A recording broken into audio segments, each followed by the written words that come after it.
Thank you for Patreon now for donating to the Patreon. Hey guys, it's Van Diesel, back in the Card Fight Vanguard deck profile. So if you got enjoyed, don't like, comment, subscribe, and such hobby. Before we get started, let's all remember that these decks are just built for fun. They're not meant to be optimal, they're not meant to be competitive, they're just meant to be for fun. So, if you have a more optimal build, go for it. If you have a different way to build it, go for it. But remember, just for fun. Anyways, going to get started with today's deck, and that is Dragon Empire Vermillion, the Set 11 boy, one of the most highly anticipated decks of Set 11 in my opinion, right next to, of course, my boy Ezel. Let's be fair, that's not biased. We all know like Ezel was the main selling point for that because they released Ezel's information long before they released Vermillion's information. But let's go and get this started because Vermillion's got a lot more stuff to bring into D today, and it's very interesting. First up today, we have our starter in Spark Kid Dragoon. Great Zero Boost, 5k shield, 6k base, honorable point if you win second, draw a card. Standard star, and that's about it. If you win second, you get a free draw. That's pretty much all it is. Though you gotta admit, with this new art, he looks so cute, the dragon. I mean, I don't really care for the boy over here, but the dragon's so cute. Look at him. He just spewing little fire. Either way, though, you don't really need this as your starter because none of the deck technically requires it, but might as well go for the full line, especially because it is a Narukami unit, and yeah, why not just run the full Narukami line if you can. Then we have our triggers. First up, we have our Over Trigger in Dragon Deity, King of Resurgence, Dragveda. Grade 0 boost, 50k shield, 5k power. Over Trigger, you mail Over Trigger in your deck. Reveals a trigger, move the card, draw a card, choose one of you, it's supposed to be for the turn. And if you reveal it during a draw check, activate its suggestion effect, which you can choose one of your Vanguards and stand it. All around, very powerful for its ability, considering a Vanguard restand doesn't sound like that much, but in a deck where you can technically hit 3 units at once with 1 attack and then with 2 attacks, which by the way, I literally did today before I started recording this deck profile, you can basically wipe out a whole board, or most of one if your opponent has a full board. But either way, Dragveda is really solid. Giving the ability to multi-attack to a deck that wants to kill boards is nice, and when you do this, when you see this on Vermillion, if you see this on Vermillion, your opponent's entire board is going to go to hell within 5 seconds. All around, Dragveda is a very powerful over trigger, and I like it, and it apparently likes me too. It's one of the few over triggers that will consistently show up for me when I want it to, more or less. So one of Dragveda in the deck. Then we have our normal triggers, 3 copies of Flail Dragon, crit to boost, 5k shield, 4k base, continues guard circle. If your opponent's Vanguard's a grade 3 against with 5k shield, all around, pretty solid. We like to help increase our hands a little bit because, the deck, even though, yes, it binds and retires a lot of stuff and can easily get rid of your opponent's board, you have to still be able to make up your own board to attack your opponent's Vanguard. And seeing how the deck kind of goes, I'm definitely not dropping the 3 draw triggers because I see a lot of triggers normally, and this kind of helps me balance it out and not see triggers, believe it or not. So 3 of Flail really helps me keep the normal units into hand, and also just helps me call them to rear guard, like my main grade 2 Dragonic Deathscythe. So 3 of draw triggers also helps with guarding. Like when the late game comes around and guarding is scarce, helps with the guarding. Then we have 8 crits, of course, of Burning Flail Dragon and Conduct Spark Dragon, both at 4 copies. Conduct Spark is just a 5k vanilla, and then Burning Flail is a 4k base, guards over boost, 15k shield, and auto rear guard, the auto boosted. Put the soul, choose me, this will 2k for the turn. Okay, I do recommend 8 crits though. Like, regardless of how we see this, I do kind of recommend 8 crits. Here's why. The deck does not need fronts. I have tested it enough. We do not need fronts. It gets enough power on its own via either the skill of the Order, Persona Rides, skill of Vermillion, or some combination of anything else. It can technically get multi-attack, and you just want the pressure, especially because you can already guarantee deal your opponent a bop damage unless they're at 5. So by adding more crits, you can pretty much guarantee one unit is going to get an extra PG outside of the Vanguard. And also, I at least recommend Burning Flail because, yeah, you need Soul, and, or you don't necessarily need Soul, but if you play like me, you are going to run into a Soul problem at some point. So running Burning Flail to help equilibrate that's a good thing. So 8 crits, and then we run 4 heals in White Light Dragon Parasolace, grade 0 boost, 50k shield, 5k power, heal trigger, standard heal trigger, not special about it, it's just a vanilla. I don't really like the effect heals too much, because they're a little too situational because they're mostly 10k shields, and then in very specific situations like when your opponent attacks with the same unit, not in general, but the same unit twice or more during that turn, then it gets the extra 15k shield to make it a 25k shield. I'd rather have a consistent 15 than a 50-50, 25-10. So, I mean, take that as you will. If you want to run the effect heals because they work better for you, go ahead. But I do prefer my normal heals for that. And then move on to our grade 1s. First of 2 copies of Staticrack Dragon. I'll give you a little thing now. I did not remember this thing was at 2 of in this deck. When I was putting this together, I thought it was a 3 of, considering how often I see it. No, it's a 2 of, which is something I don't believe, considering I draw this thing every game, and it gets on board most of those games, so just saying. Anyways, great on boost, 5k shield, 8k base, auto rear guard during your turn when your other unit is placed on the rear guard circle in the same column as this unit, the placed unit gets plus 5k power on turn. All around, it's really good because it helps increase the numbers. It's one of the reasons why the deck doesn't need fronts, because I think at this point this deck can always guaranteed, bare minimum, without triggers, drops a 15k out of opponent's hands. Also without persona raids. It can guarantee drop a 15k for every attack, which is great, except for the Vanguard. But the Vanguard's technically a 20k to PG because, you know, Vanguard attacks. But being able to increase the rear guard's power is nice. It does it for free, and it's not a hard once per turn, and it does, I believe it works the same way as Horsa does for Gurgit, where even if you call something on top of it, the ability will still proc off. Someone correct me if I'm wrong. But either way, though, helps increase numbers, and it does it all for free, and it's not a once per turn. Easy 2 for me and Staticrack. And then we have 4 copies of Rising Phoenix, aka an 8k vanilla in my deck because I constantly forget its existence. You know, here's a fun fact about this one too. Today, May 31st, Wednesday, the day I recorded the Ezreal versus Vermillion video, by the way, that's also tied into this, is the first time I have used Rising Phoenix skill. I think that, I don't know if I'm counting V or not. I don't remember using V Rising Phoenix. I probably have, and I just don't remember it. But I know it's the first time I've used D Rising Phoenix, and that's the only reason I did is because I happened to remember it was the first card in my drop zone, and that, like, the important moment that I needed it. So there's that. But anyways, Rising Phoenix, right on boost, 5k shield, 8k base. I love its art. It's just a skill I can never remember because it involves me using it from drop, and I always set it up so perfectly. It's always the first card I discard, but I always forget it's at the bottom. Auto drop zone when any player's bound card. When every player's card is bound by your card effect during your turn, if your Vanguard's only clan is Narukami, Soul Blast 1 and call this card to rear guard. All around pretty solid, simple Soul Blast to call it to rear. And then act rear guard, retire this unit, choose whenever you take 5k for the turn. Okay, not bad. It can help increase Vermillion's power, considering, like I said, the Vanguard tends to be the weakest one out of the group by a long shot. So by retiring it and then calling it back, that's pretty nice, and it can be used for multi-attack as well. Here's the reason why I keep forgetting it. Yes, because I keep putting it in drop. But remember earlier when I said I run into a soul problem? Or like soul, if you play like me, you run into a soul problem? Yeah, that's why. Because I actively, there's another card in this deck that costs 2 Soul Blast to use its skill, and I would rather use that than use Rising Phoenix for certain reasons. So, like, it's nothing against Rising, but I will actively choose the other card over him. And like I said, the only reason I used it today is because I happened to remember it had exactly enough soul to use it. So take that as you will. 4 Rising Phoenix, it can be used for multi-attack if you know how to use it properly, aka not me. And, you know, it can be used as a 5k plus to someone. But remember this one important fact. I've played this deck up until this point with a card who I've never used the ability of, like, either effect. This has been a vanilla the entire time, and somehow I have barely lost with this. Just saying. Then we have 4 copies of Sparkle Ejector Dragon, Great on Boost, 0-6k base, contains Sentinel. You may have up to 4 summons in deck and all in guard circle. Choose one meets it cannot be hit on the battle. And if your hand is 2 or more cards, 2 cards guarded, standard PG. Next specified basically means if this only requires being placed on guard circle, you don't have to draw one, which is great, because that means you can be as aggressive as you want in the early game, and then when your opponent rushes you back, you have 1 hand card, you can just throw down that PG and you don't have to guard, which is great. So all around, very nice for the defensive options. He is one of my favorite PGs just in terms of artwork, because I was like the mace filled or circled by fire, and then like the really cool designed shield. It's all around really nice to have, and sadly he's not a Thunder Dragon to fit the theme of Vermillion, but Sparkle kind of resembles Thunder, and let's be fair, that shield kind of says Thunder, so yeah, 4 Sparkle Ejector Dragons are PG. You can run Turnbuckler, they do the same thing, but might as well go for the, you know, the newer PG as it's closer to the time span of Vermillion's release. And then we have our last grade one. It's the grade 1 of the ride deck, 1 of in the ride deck, 3 of in the main deck, you'll see why in a second, of Red River Dragoon. First up, before I continue with this, I want this to be clear. This, to my memory, is the first ride deck card in a while, or in general, that Bushy made that I actually like fully, because it has an actual rearguard skill that you would consider using in the deck.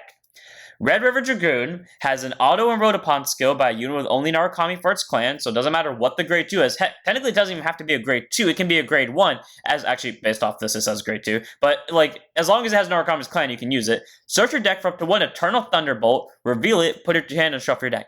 All around, really solid. It's just a free order to hand, and that order is extremely good because it technically counts as 2 cards, and we'll get to that later when we get to the order itself. But all around, free searches for riding, which is great, and then auto rear guard. The reason why I love this, when it boosts anything, Vanguard or rear guard, if you have a card that's a grade 3 or greater Vanguard with Narukami for its clan, doesn't matter who it is as long as it has Narukami for the clan, counterblast 1, choose an opponent's back or rear guard, bind it, and if you did not bind, you may soul charge 2. That in its own way is so amazing because not only does it fix the soul problem if you don't bind something, but it can bind something, and even if you don't bind something, it is not a mandatory soul charge. It is a may soul charge.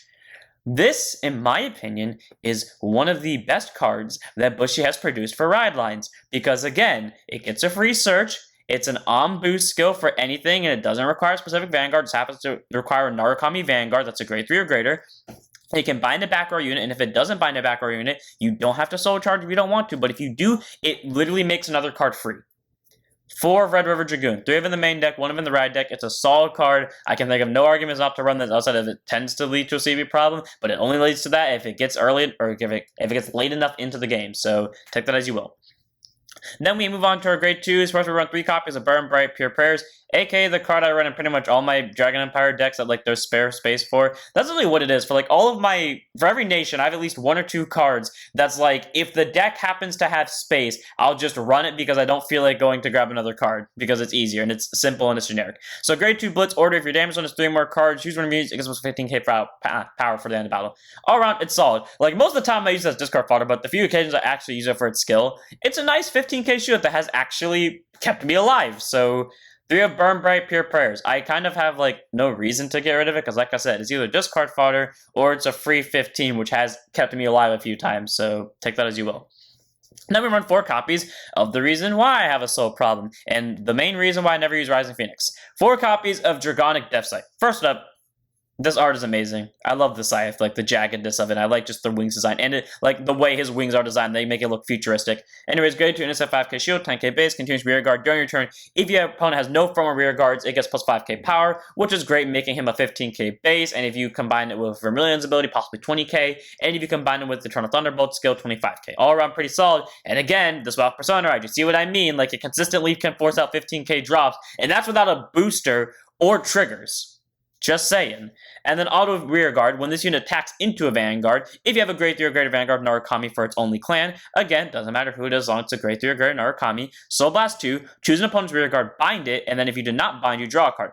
All around solid, and again, like, this is what I mean by if you play it like me, because I will always use that skill. No matter if the opponent has a rear guard to bind or not, I will always use the skill to either bind something or draw a card. Either way, though, it's really great because unlike Red River, who I say that like, is one downfall, specifically a back row rear guard, but because it's back row rear guard, even if they have a front row unit, you still get the Soul Charge 2 out of it. But being able to bind any rear guard, whether it's front row or back row, is pretty great. And again, if you don't bind, it's a free draw, and it does actually help out a lot. Again, this is where my soul problem kind of comes in, so that's where Red River comes in really nice to help increase the soul. And typically speaking, Vermillion gets rid of like most of the board, and then this gets rid of the last one, so I can use Red River to refund the cost.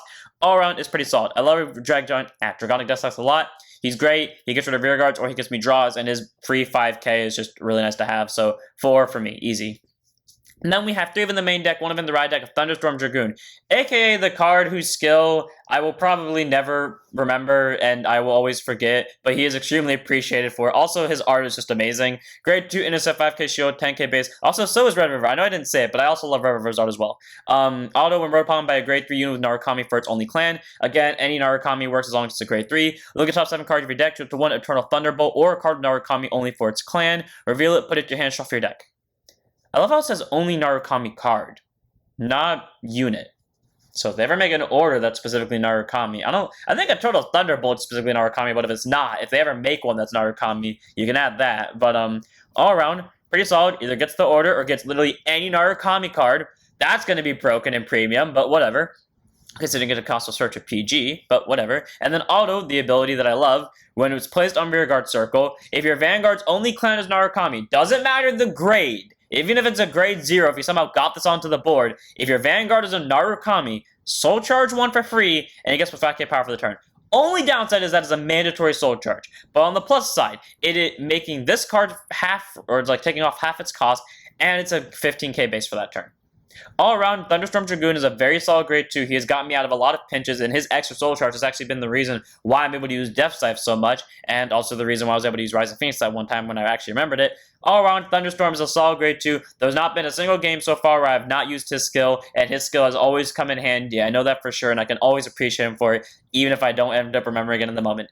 3 of in the main deck of Thunderstorm Dragoon, 1 of in the ride deck. He does his job well, and he does it great. And then move on to our grade 3s.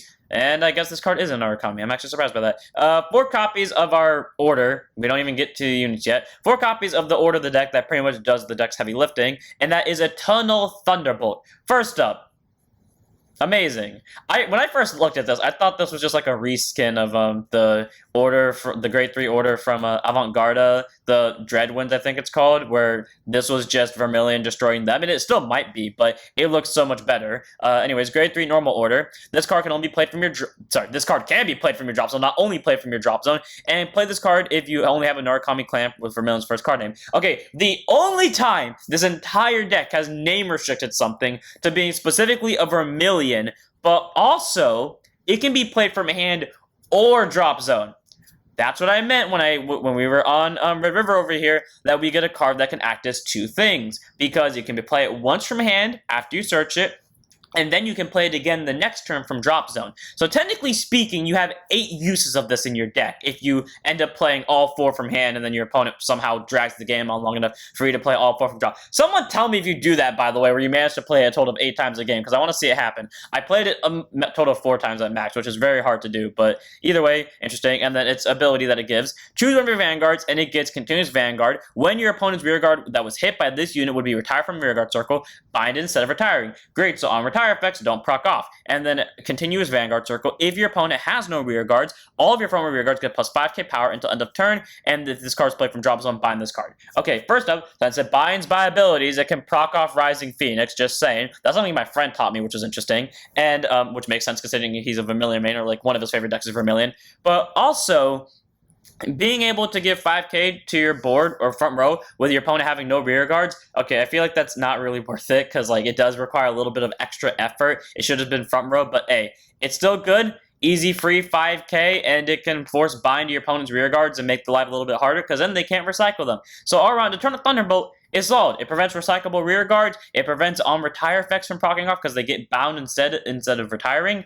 And then also, if your opponent manages to have no rear guards, which again isn't hard, it is possible, because typically Vermillion gets rid of 2 of them, and then Deathscythe gets rid of the last one, and if Deathscythe doesn't, then typically Red River gets rid of the last one. So you're almost easy guaranteed the free 5k, but you know, easy to gain 5k nonetheless. And then also it can trigger off stuff like Rising Phoenix, and it can be played from drop zone, so technically you have a total of 8 uses max of it.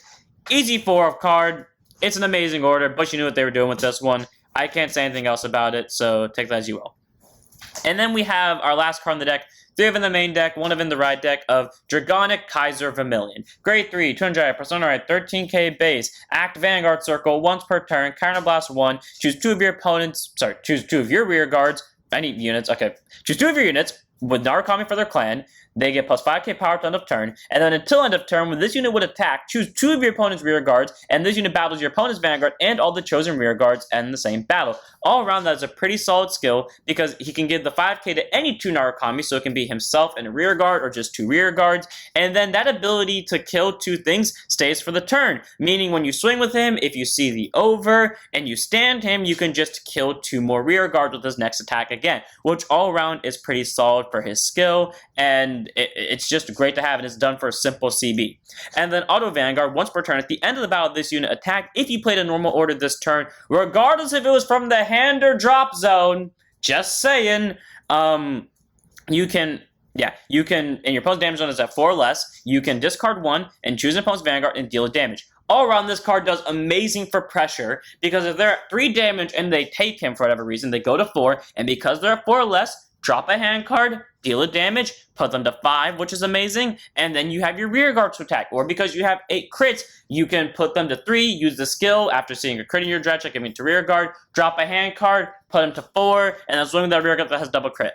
all around Vermillion is a very powerful grade 3. I love its skill, I think it's amazing, and I love its art too, especially I love the fact that it's at night as well. And I know this isn't a moon, but come on, it looks like a moon, and we all know I'm biased towards the moon, so just to give him even more points, because his art is amazing. They did not have to go that hard for this, but they did. I think they were really trying to milk the nostalgia bait out of it, and it worked like hell. But all around, Vermillion, powerful card. Rear guard kills, extra power to any 2 units that were not Rakamis, and can do a bop damage for the simple cost of a discard. And remember, it is discard fodder, or you can also discard this too, which is what I do often. I still win games off that, so take that as you will. All around, just a very good card. And that's it for the deck. I hope you guys enjoyed. All around, this deck, coming from a guy that doesn't tend to play Vermillion a lot, but I didn't like V Vermillion that much. I liked it a decent amount, but coming from a guy that doesn't really care about Vermillion a lot, it's a fun deck to play. It gets the rear guard kills, it can get the multi-attack if you remember it, and just spamming Deathscythe combined with River Dragoon is one of my favorite combos in all of Vanguard ever. So it's pretty solid, and their arts are just amazing. There's nothing more I can say about outside of that. And I'm pretty sure if my friend who plays Vermillion was here, or he would probably say, this deck is amazing. I wish I could do it in his voice, but I can't. But just imagine Parasolace playing in the background of it, and you'll probably have his voice entirely. And without further ado, I'm gonna end it here. I hope you guys enjoyed. Don't forget to like, comment, subscribe, don't forget to follow Twitch, and I'll see you all next one. Don't forget to stand up, your Vanguards.